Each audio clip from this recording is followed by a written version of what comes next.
Ga Allah nan ga jama'a kuma ga mulkin Tinubu. Ga Allah nan ga jama'a kuma ga tsarin Tinubu. Ga Allah nan ga jama'a kuma ga tawagar Tinubu. Ga Allah nan ga jama'a kuma ga layin Tinubu. Ga Allah nan ga jama'a kuma ga aniyar Tinubu. Ga Allah nan ga jama'a kuma ga kawun Tinubu.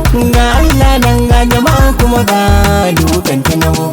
Tallaka ya sha jarmiya ko kuwa ya yi kashin wuya. Al'ummar Najeriya wa zai amsa mini tambaya. Tallaka ya yi farin shiri ko kuwa an kai marhari. An more kyawun iri ko an fada gonar kaya.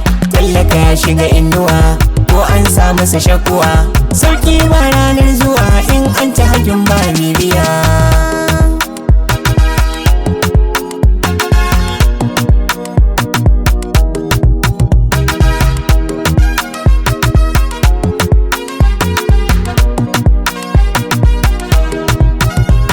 Muna shiru muna zuru suna ta kara kashe mu. Da dauriya da yafiya muke sayo wahalar mu.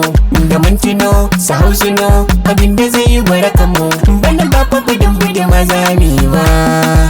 Tafiyar bana ba fa kirin ma za a yi ba.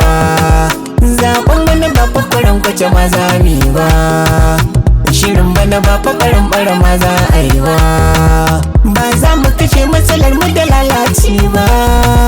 Ba mu shirya mu bar bayan mu a gaskanci ba.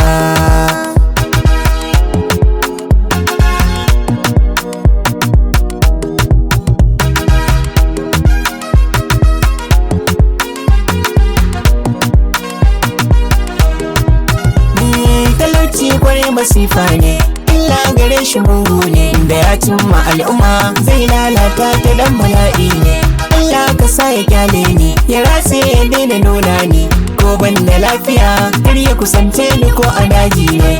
Allahu arziki kawo, mu huta mu daina kai kawo. Ka ba mu mafita Allah domin kai maji du'a'i ne. Ɗora kasar mu akan saiti Allah.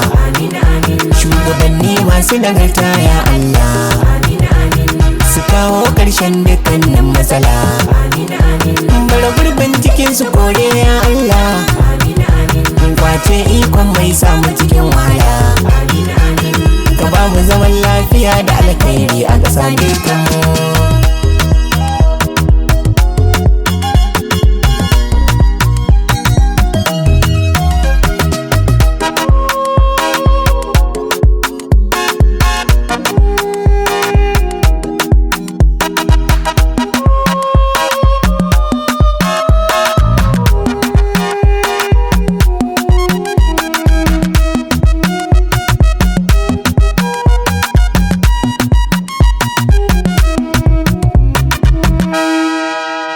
The mix is Jama'a.